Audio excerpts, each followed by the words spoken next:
Good evening, folks. Joe Odo here with Citizens Alliance for Better Candidates, our weekly 30-minute podcast that went for about 12 episodes, tonight being the last one.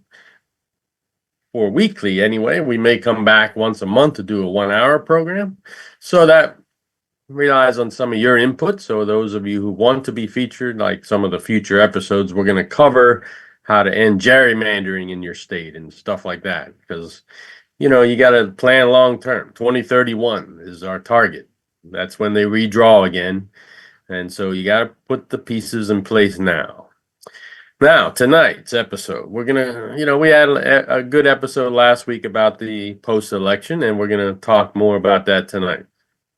If Nicole is able to join us, she's going to give us a rundown on where ranked choice voting fell in the numerous places it was on the ballot this year. And it actually did fall in a few places, but some places we're glad to see it fall because, like in Colorado, they had a provision on there where the primaries would have been held and they would have only had 2 advance to the final election. So we, as independents, don't really like that idea. That means that our independents are excluded from being in the general election. So in general, we don't go for those kind of provisions. Well, we're also joined tonight by Dr. Ahmed Bouzid. I don't know if I said the last name right there, brother. Thanks for joining me. This gentleman was involved heavily in some campaigns up in Northern Virginia. And in fact, if you watched our show maybe a month or so ago, we did have Dave Kennedy on, who was in that race. And they talked about the Don bot, which Ahmed had a hand in developing. Their incumbent decided not to show up for debates, so they had an AI in his place. Tell us about that, Ahmed. Oh yeah, absolutely. Well, thank you first of all for talking with me. Well, I mean, you have been doing great work, so I would like to acknowledge that. Thank you, sir. Appreciate you. I have much to learn from you, and so I'm very happy that I bumped into you. Yeah, so in essence, we had a candidate, Don Beyer, in the 8th District of Virginia. Yeah, the incumbent who's been there for who has been there for 5 terms. This is his 6th term that he won. This is a heavy blue district. Now, here's the interesting thing about the fact that it's a blue district. This is where the Pentagon is headquartered. This is where Raytheon and where Amazon HQ. Amazon at the Crystal City. Exactly. It is it's a hub for federal contracting, man. And the war machine is right here. That's where the eye of the war machine lives. Exactly. You would think that it would be more of a Republican than a Democrat, right? Because we Democrats, meaning folks who are supposed to be progressive, do not like war. And so, but no, these guys, they like the big mamu, right? The money, right? So it is a sort of an epitome of what the Democratic Party has become. It's a party of money. And the liberal issues are sort of nice to have, really, right? But when it comes to killing people and expanding the empire, that's okay, as long as you as my it's for our side. It's our side. These are our own sons of bitches, so to speak, right? Be that as it may, what we did there, and I think it's a lesson that we learned. We have the Democratic Party who has been crying for the last, I don't know, since January 2021, that if Trump is elected, democracy will die. It's all about democracy. Now, Trump bad, we're good, and that's the only thing you have to worry about. Yeah, and then democracy is sort of so central that we have to give up everything and just focus on making sure that democracy survives. And this guy, Don Beyer, was one of those champions of it. And so a lot of talk about democracy. And yet, he didn't deign to show up to debates. Right, so that shows the respect. And the same thing happened here. Was running in a blue district, and our incumbent didn't show up for a debate, and all we could do was put an empty chair. But you did even better. So what we did is with the AI in there, right? So I come from the technology world, and I'm thinking, and this was the first time I put on a campaign manager hat, and I'm thinking, how do I get attention for this guy? It's all about name recognition. It's all about getting eyeballs, right? And so I thought about technology, and so he's also a technologist, and we said, let's do this a bot that's basically has been trained on all the positions of this guy, not only on this, but also the way they speak. He speaks, right? His style of talking, That's cool. Yeah, all of right. that, All that's and on his so website, right? All yeah, the policies, all the votes. Yeah. all the votes and also the transcripts because it's important if you want to catch his voice, the way he speaks. You get a Yeah, transcript very of live good. interviews, right? How does he phrase Right. things? Mhm. One is that we were able to get a lot of attention, national attention, for our little candidates, who came at like 1 point something percent, but it came at the very tail of the campaign. I think we could have built momentum with it if we had started earlier Yeah. on that thing. The lesson Well, they learned. always delay and try to miss debates. So I think you guys did have one where he showed up, right? Yeah, yeah. And the thing, what happened is that he said, I will not, I said, I'm done with debates early in September, right? And so he Right. didn't show up and he didn't show up. But then the day after we did the Donbot, which was covered nationally and which I guarantee you irritated the hell out of him. And as you well know, politicians cut the Oh losses. yeah, they don't like to be humiliated like The that. next day, he reaccepted. So he had been invited by no one less than the NAACP, and he said Right. no to them. And then the day Right. after the debate, he said I'm gonna attend because he didn't want the story to build up, right? So, in other words, from what I heard, the Don bot did a pretty good job of answering some of the basic questions. But you It threw did, a it curve did. at it Yeah, when you asked it, "What about Medicare for all?" And didn't it get a little confused for that one? yeah. It got a little confused. It got a little delayed, but it was done. I mean, we didn't have a lot of time to build it. So Right. if we had like another week, it would have been almost perfect, Yeah, right? but hey, that's probably what you would have got from the live guy anyway, the word salad, right? It was getting late in the night for the guy, so I'm sure he would have Right. he'd have said something or but I don't know. The point really is that what we learned is that try to as independents, I think we need to be smart about catching the media's narrative. Like, how can we get the free earned media? Because you don't have money, right? How can we be Right. creative in terms of getting the folks to be excited about the campaign? Because what do journalists look for? They look for stories all the time. Give me a story, right? If you stand in front of them, you tell them the talking points, that's not a story, right? But if you go and you do something that is unexpected, this thing not only it was picked up everywhere, which was amazing, right? It exceeded our expectations because it caught the imagination. First of all, AI, hey, this is the future. Secondly, hey, this guy's talking about democracy, he's not showing up. So these guys are in fact are being creative and are, instead of the empty chair, they have an actual thing that actually is not a gimmick. In fact, people who didn't Mm. know where the guy stood, they heard something extremely accurate about where he stood. It was not a Yeah, gimmick. exactly. It's Right. a tool. I mean, right now, so I think the future is any candidates, instead of just a website, they should have a chatbot that will answer questions accurately. You ask it questions like, where do you stand on this? Where do you stand on that? Where do you stand on that? As opposed to reading reams. People are not going to read reams Yeah, of. that is a very interesting insight because that is the probably going to be a future concept in campaigning that's going to come around, especially Yeah, because the old traditional media, even though we know that they chase sound bites and they don't look for solutions and they only want conflict, they're actually going bye-bye. If you think about it, they oh yeah, really didn't play a role in this in nope, the overall national agenda. nope, All they were doing was what, chasing Trump in a garbage truck and yep, stuff like yep, that. I mean, yep. they had no solutions. They had no policies. It's all about chasing their own tail, They really. were, yeah, I mean, they were wedded to a narrative. A narrative is very simple and comfortable. Look at the buffoon, so to speak, do it again. How many ways can Right. this be a buffoon? Okay, well, but the question really is, why are people, they never answer the question, never tackle the question, because I know why, because it's unpleasant to think about why. Why are people rejecting the so-called common sense? Right? Why are they rejecting the establishment? Is it their fault? And you see the reaction. The people got confused. The Latino man got confused. They have bad notions. No, how about they are actually voting because they are tired of the way things are, and they want something new again. Tired of the status quo, and this is what represented new because this, and really, if you think about all the current administrations around the world, who were post-COVID and had to go through that inflationary period, they were all hit pretty hard. I Yeah. mean, that was just natural that it hit here. And also the other thing about that confusion thing was not just confusion, but retaliation, because there has Oh been yeah. people out there who said, look, you're going to just look the other way as this genocide is being conducted.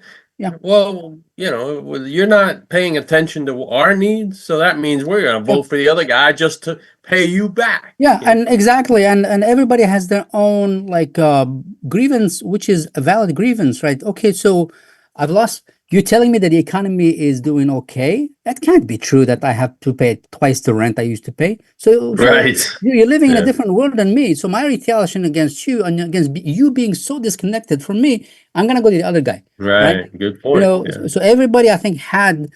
So no, I don't think anybody was confused. I mean, a core tenet that I have come to finally understand is that the people know better. The people know better. Period. The collection knows better. Even if the individual is, I mean, there are scholars who have written about this and studies done that show you even if one person has limited knowledge and a collection of them, each one of them has limited knowledge, the emergent decision is the wise decision, is almost always the right decision. Even if it's like the bees and the ants, each one of them doesn't know much, right?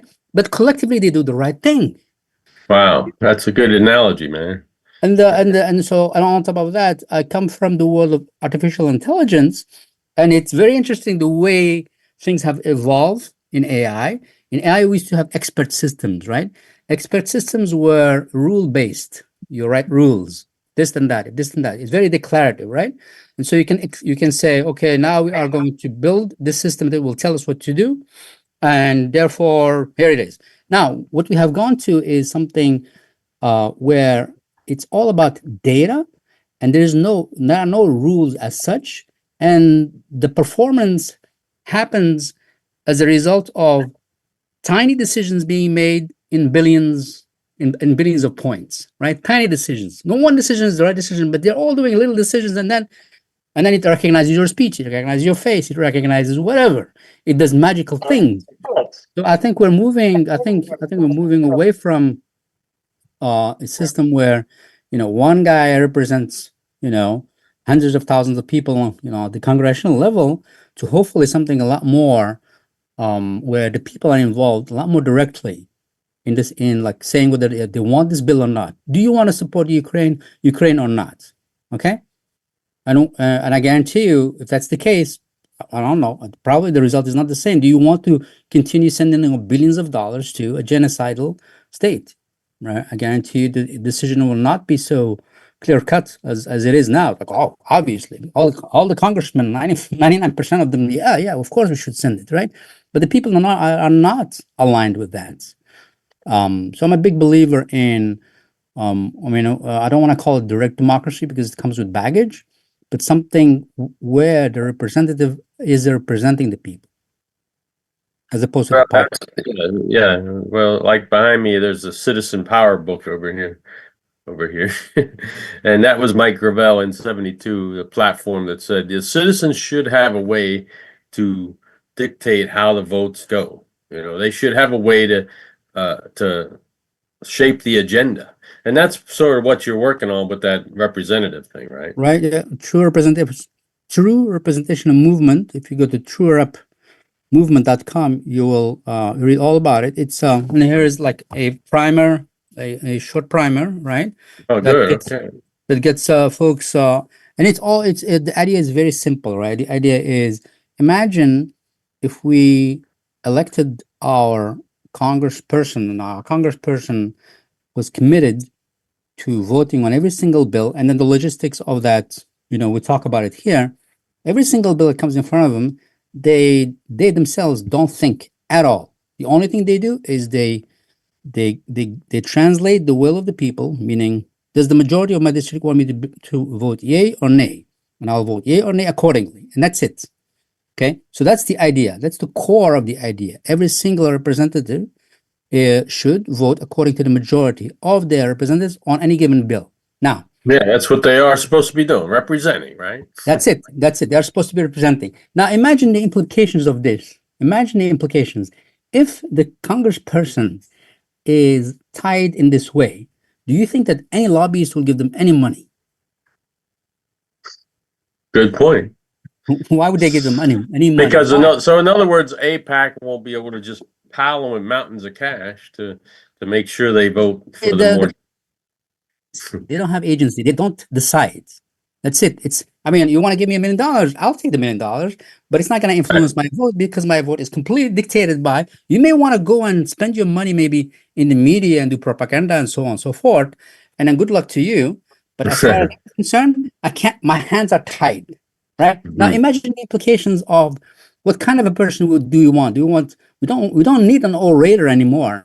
We don't need somebody who's going to go and try to convince you, because that's not your job. Your job is not to convince anyone. Your job is to completely be faithful to the will of the people. Period. That's it. Right now, so meaning no longer do we have do are you no longer are you do you campaign and say I believe this and I believe that and I believe this and I believe that. Therefore, vote for me. We don't do you don't campaign like that anymore. You campaign by saying, I will, and it's only one statement, I will vote according to how you want me to vote. That's my speech. That's it. I'm done. That's And the technology exists for that to be assembled, right? exactly that we have consumed almost a quarter of the century, right? 2025, quarter, Yeah, okay, a quarter. And we're still using, is it 18th century? 18th century technology. right. Or our government. It's a technology we create. I mean, our founding fathers created a piece of technology. That technology is the Constitution and all those things. It's a system, technology. It's an AI. If you think about it, it's not artificial intelligence we created, right? Yeah, the And now that technology of AI the time. has gone out of control, right? Because the machinery of the parties, the machinations. It's no longer. I mean, when was the last time a legislation that impacted the working class positively was passed? I can't think. I mean, maybe Obamacare, but even that was sort of like pandering to the pharma. I mean, it was a boondoggle for them. But I Yeah, can't. W did the same thing. He had a big pharma bill that was Yeah, supposed to be for the working class, but it was for big pharma. We know that. yeah, of course. I mean, did they pass anything that has to do with, I don't know, the minimum wage that was significant? I mean, the minimum wage, well, even $15 is below what it was 10 years ago if you compare the minimum wage then and minimum wage now, right? So Yeah. So the people are not being represented. This is the bottom line. And so if you come orthogonally as opposed to horizontally, meaning you don't say I am a green or I am a libertarian. I believe this set of beliefs. If you come like this, I have no beliefs. My beliefs are exactly what the people want me. I am an avatar for the people. So therefore, you can attract anyone who says, "Well, this guy is going to take it one bill at a time on our behalf," as opposed to, we know where he will stand on all this constellation of bills, right, or positions, and I, as a person, as a human being, human beings are complex. I may agree with the Democratic Party on these issues, and with the Republican Party on these issues, and with the Green Party on these issues. So why are you binding me to one set of positions, right? Why don't you Sounds take? like that would help get rid of the need for gerrymandering almost. I mean, Yes, you don't need campaign finance reform if every single and congressperson was like that. in other words, they don't have to draw these safe seats and protect themselves as much. Yes, yes. Well, so what does that mean to protect yourself, right? Because right now, if you focus, the working class is the vast majority of the people are working class. And the working class, the beauty about the working class, it doesn't matter whether you are gay or straight, or whether you're black or white, or whether you're old or young. If you're working class, you have one common denominator, the baseline. You share it. You don't care. That's why Right. unions, right? You don't hear unions talk about issues. They don't talk about race or whatever. Or are we being represented proportionally by this or that? No, we have the same set of problems, and therefore the majority of us are going to side with this solution. Doesn't matter if your campaign is about anything other than what I care about as a working person, okay, I'm not gonna vote for you, right? So I think we have with this election and with the one in 2016, and I think even in the one 2020, I think it seems to me that it's clear that the political party as an instrument for government is gone. That's it, doesn't exist. Because Trump is not a Republican, period. He's not. He is free floating, whatever it may be, right? Never has been. He's never has been. He has never. The thing that is attractive about him for many people is that he is not ideological. He's opportunistic, right? Right. He deals with things one at a time, and I think there's something fundamentally right about that. Deal with things one at a time, one crisis at a time. Don't hem yourself with a whole bunch of principles and all that and all that and all that that create coherence, but then it's an ideology, and ideologies are a trap, right? I don't live with an ideology. I live with a set of basic principles, not an ideology. And I'm flexible. And sometimes I have to flex things here and there so I can navigate the world, right? The working person is not ideological. They want to take care of their family. They want to stay healthy. They want their family to stay healthy, and they want to be neighborly. Okay, you tell me what's wrong with that. Exactly. Nothing wrong with that. Nothing wrong with that. And it's funny because the Donald back in the 90s, maybe even earlier, when asked, he went in any media he could get back then even, and he was asked, well, what if you ever ran for president, which party would you pick? He said, I'd pick the Republicans. They're the dumbest. I mean, Yeah, and people don't remember. I mean, it's like, forget about it. The right, easiest yeah. to take over, which he proved. Yeah, well, I mean, exactly. Astounding. What he has Practical. accomplished is quite astounding. You gotta give it up for the No, boldness that these cats. And now he's going to come up with Matt Gaetz for Attorney General. I mean, nothing should surprise us anymore, right? no, hopefully we will. Hopefully, the thing is, we have been. Here's the interesting thing, right? In 2000, we went boldly, we thought, right, for Obama, right? We said, okay, it's post-racial. Yeah. Change, open change. Yeah, post-racial, because the focus was on race, but it was not that he was black. It was not on race. It was that he was okay. His change. People really wanted a radical change. So Right. people who voted for him, many people who voted for him in 2008, 2012, they voted for, Trump in 2016 because they want a radical change. I mean, Hillary is the continuation of the guy, right? Complete continuation. And he had basically taken us to war in so many fronts, had basically done nothing, after the first 2 years. He complained all the time. He didn't know how to negotiate and so on. And then 2016, so it was change. I think in 2020, it was change, right? They got tired of, and then here's change. It's basically and we go from red to blue, blue to red. I mean, that's the only way we can change. But what if we change again orthogonally? We don't go to a bunch of so-called interests and establishment. We go to people, one congressional district at a time, and we have them be our conduit to delivering on the promise of solving our problems. Okay, so we got to package what you got there and make that a movement. Yeah. Yeah, I mean, right now, so our just to close on, we right now we are trying to be extremely strategic and smart about how to proceed. So, for example, it is not hard to, if it's not hard to be on the ballot. You just work a little hard, right? It's not impossible, right? Right. There are many. I think you told me, and I looked it up, like 24 uncontested seats. Okay. So you go and you challenge a person. Why do you challenge? Not because you want to win in the first round, in the first go, because you want to get media exposure, right? They will listen to you. And so imagine, so in 2025 for Virginia, it's an off cycle. We are an off cycle. So we have, state level, Senate. Yeah, you got governor and everybody up. Yeah, and all that. So we're gonna, I'm gonna get a bunch of folks. We're gonna run. We're gonna explain what this TRM is all about, because it's free. It's free advertising, right? Get the word out. Get the word out. Get the word out. Right? Get the word out. Number one. Number two. I think you and I talked about this. Is we really have to be strategic about getting somebody in. Somebody in. We need to get somebody in Congress who is an independent. I mean, an independent. Doesn't matter what kind of independent. Just somebody in. And if we think, I think if we are smart and we are serious about moving, we need to figure out where are our chances the greatest, right? And there are places if we're smart. How do we pool our resources to get those folks moved forward, right? While at the same time creating this, this movement where people are taking us seriously. So, for example, for us in Virginia, we have 11 districts.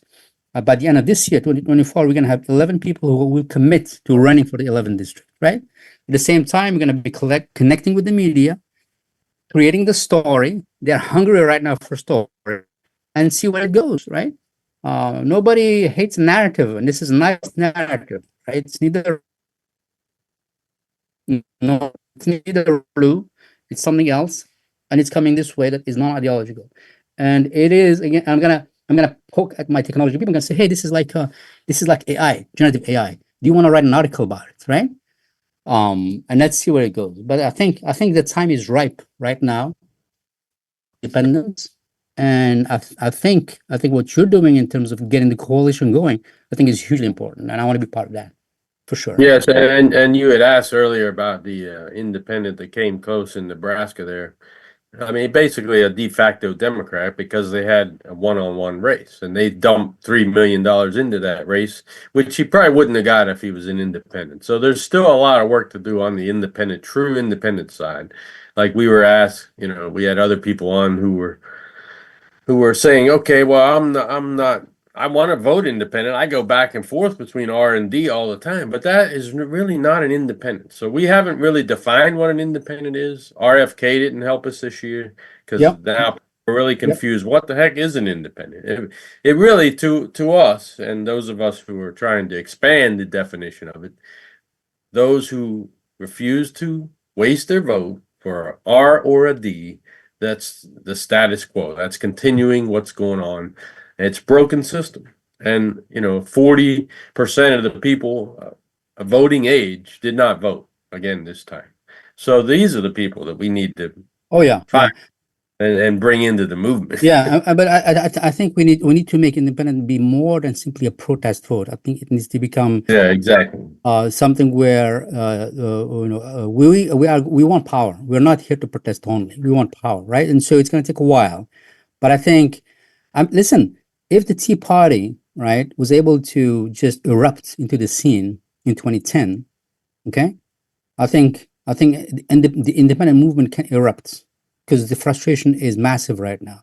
People are demoralized in on the progressive side. And there are a lot of things on the peripheral, like Andrew Yang's Forward Party and the Good Party and the Independent, United Independents. There's a lot of people out there Yeah, doing yeah. kind of things, piecing it together, like our Alliance Party, where we're coming up with the Fulcrum Caucus and getting people from around the country who sign a pledge to not caucus with one of the big parties if they get elected. So little That's things crucial. like that at the peripheral, that's what it's going to come to.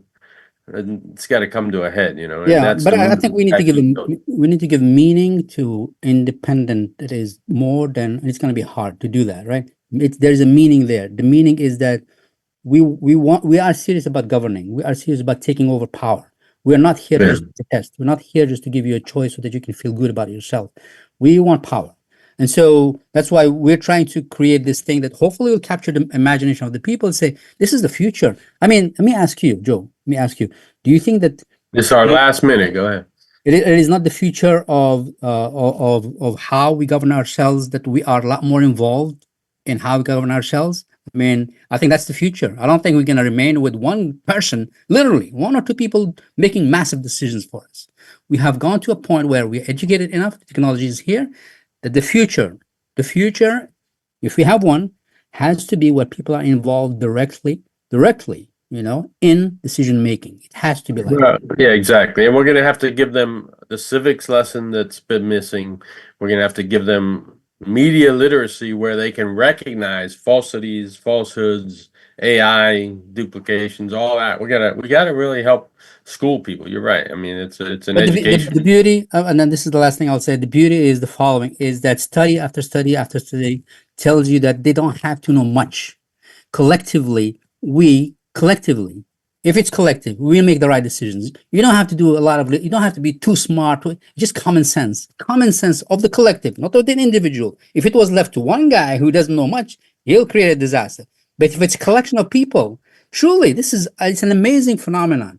The emergence of Yes. intelligence, even if the people are not, they don't know much, they know only about their little world, but collectively, somehow, the right decision comes out. So I think the Well, opposite. good. So all Yeah. the people don't know their stuff. No, we don't need to educate people. They know enough, for God's sakes. They know enough. They have common sense, right? Yeah, that's The good, working man. I class, like that. the working class is our savior.